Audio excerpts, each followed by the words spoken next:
Olá, meus amigos, sejam bem-vindos a mais uma palestra de atualização desenvolvida pelo Instituto LivreNet.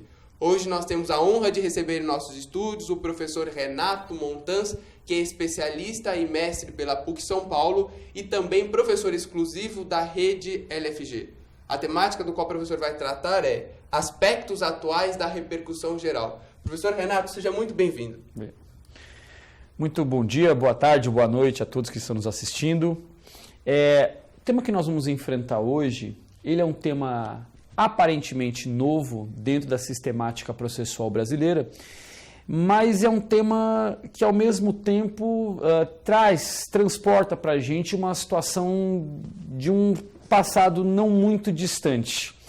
Na verdade, para a gente entender repercussão geral e entender, na verdade, como a repercussão geral trabalha hoje no nosso ordenamento, é importante que vocês entendam que a repercussão geral hoje no Brasil, remodelada, foi estabelecida em 2006.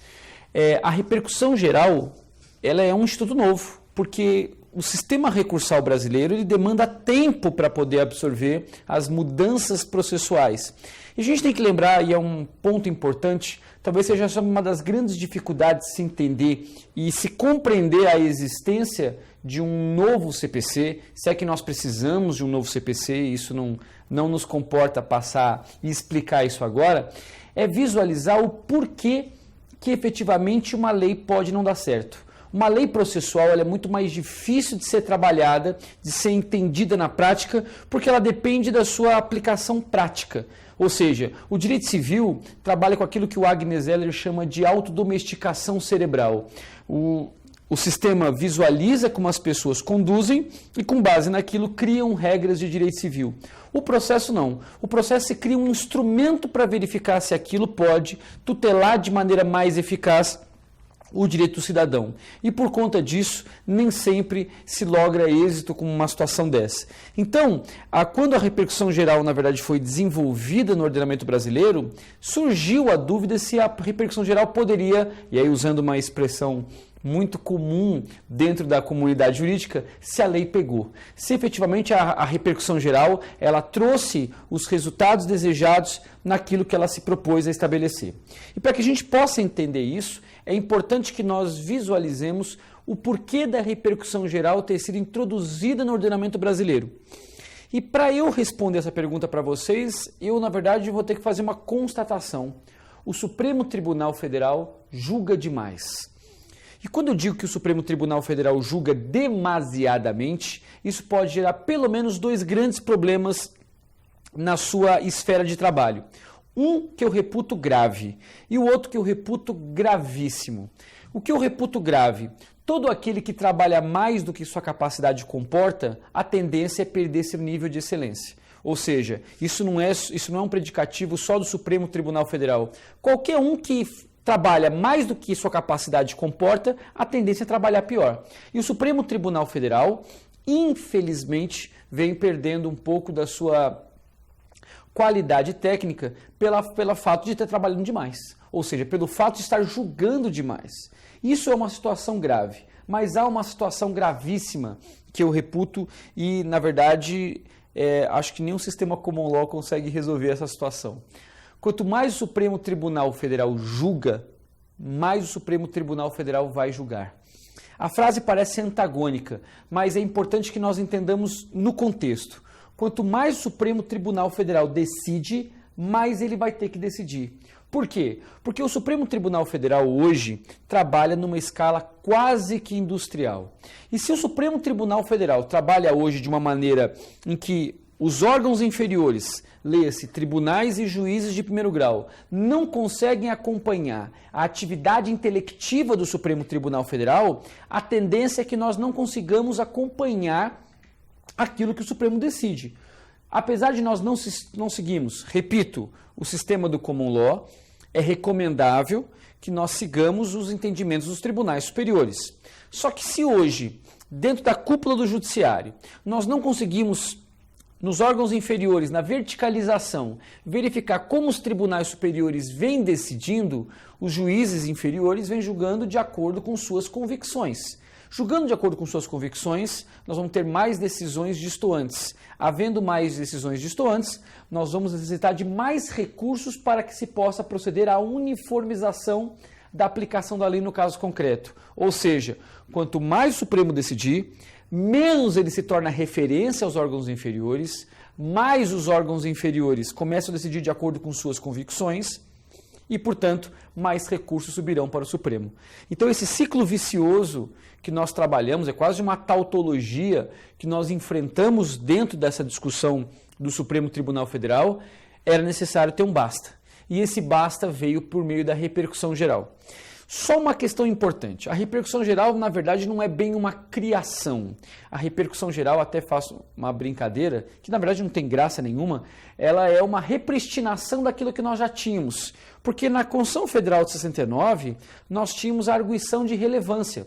É que, na verdade, a diferença da arguição de relevância lá da Constituição de 69 para a repercussão geral, que está sob a égide da Constituição de 88, são justamente as garantias constitucionais que permeiam o Instituto.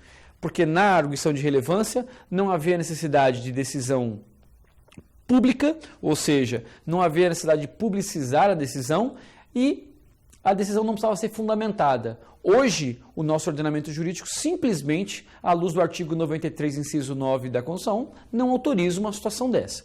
Mas, importante que nós entendamos que a repercussão geral ela veio remodelada e de uma maneira um pouco mais atual. A repercussão geral ela entrou no ordenamento pela emenda 45, foi uma proposta do deputado Aloysio Nunes, e a emenda 45, era norma de eficácia contida, nesse caso específico, converteu-se em lei, na verdade entrou pela Constituição Federal no artigo 102, parágrafo 3º, depois converteu-se em lei pela Lei 11.418 de 2006 e logo depois essa lei ela foi diluída, e aí uma crítica que se faz ao legislador, em dois artigos do CPC, o 543A e o 543B. Na verdade, na minha opinião, houve um equívoco, porque a repercussão geral ela não se aplica só ao sistema processual civil, mas também ao sistema processual penal e não haveria o porquê confinar dentro do Código de Processo, podendo manter numa lei extravagante que não haveria problema algum. Sem prejuízo disso, algumas questões da repercussão geral padeciam de regulamentação mais refinada. Foi aí que a emenda regimental 27 estabeleceu nos artigos 322 a 329 do Regimento Interno do Supremo Tribunal Federal, substanciais alterações para a repercussão geral. Pois bem, do que se trata a repercussão geral?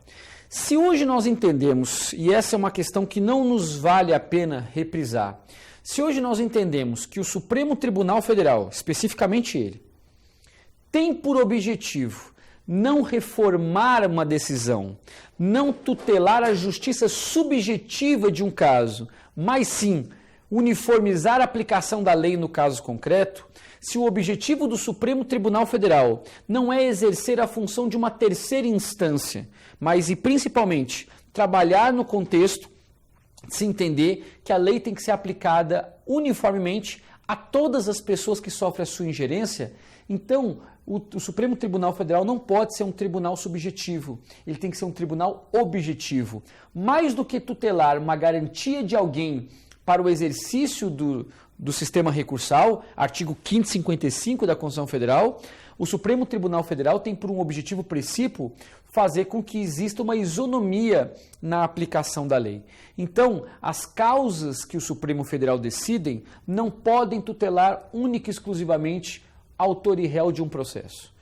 As causas que o Supremo Tribunal Federal tutelam têm que atingir uma coletividade, que nós vamos verificar qual é o tamanho dessa coletividade.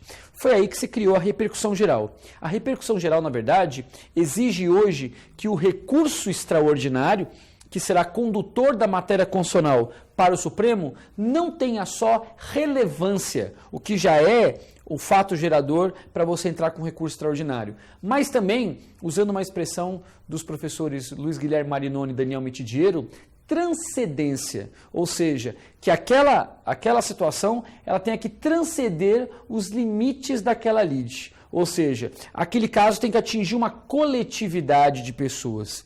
Se o seu caso não tiver hoje uma coletividade, uma propensão a atingir um grupo de pessoas, o seu caso não terá repercussão geral.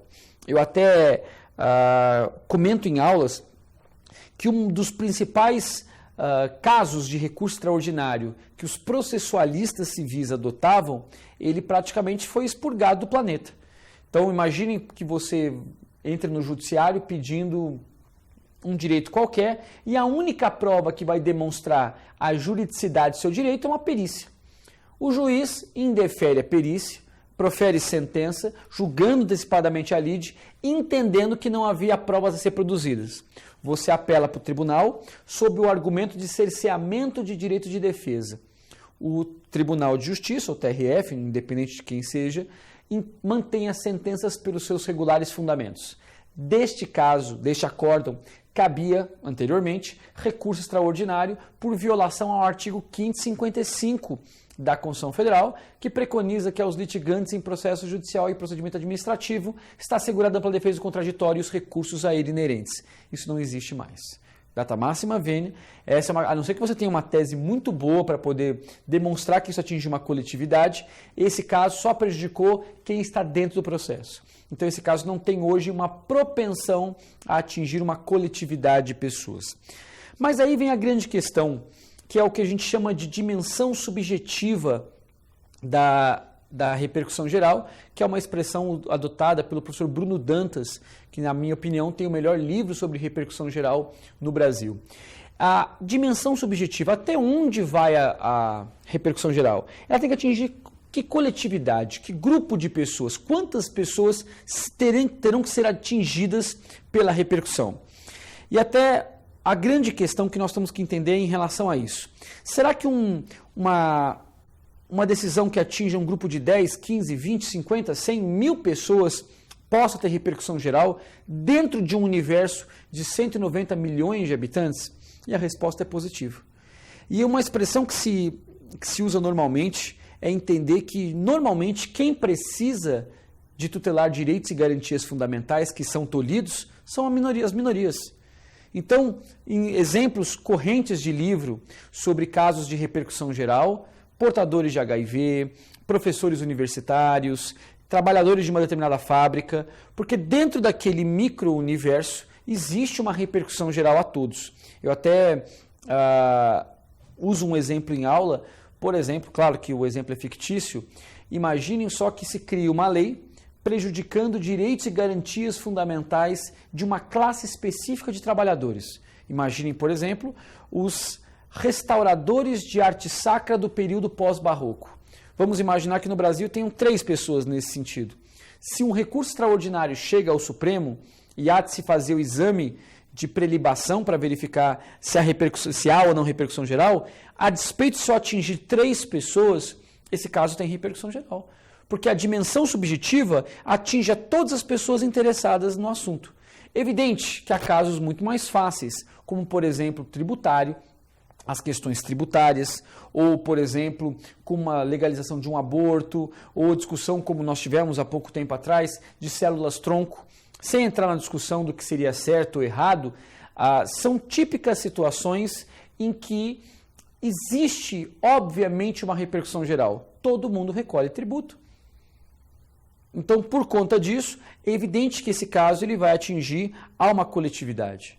Nós tivemos recentemente uma série de decisões que se discutiram cotas, por exemplo. Nós tivemos situações sobre a constitucionalidade do exame de ordem. São questões que vão atingir uma coletividade de pessoas, maiores ou menores, não importa. Todos eles têm repercussão geral.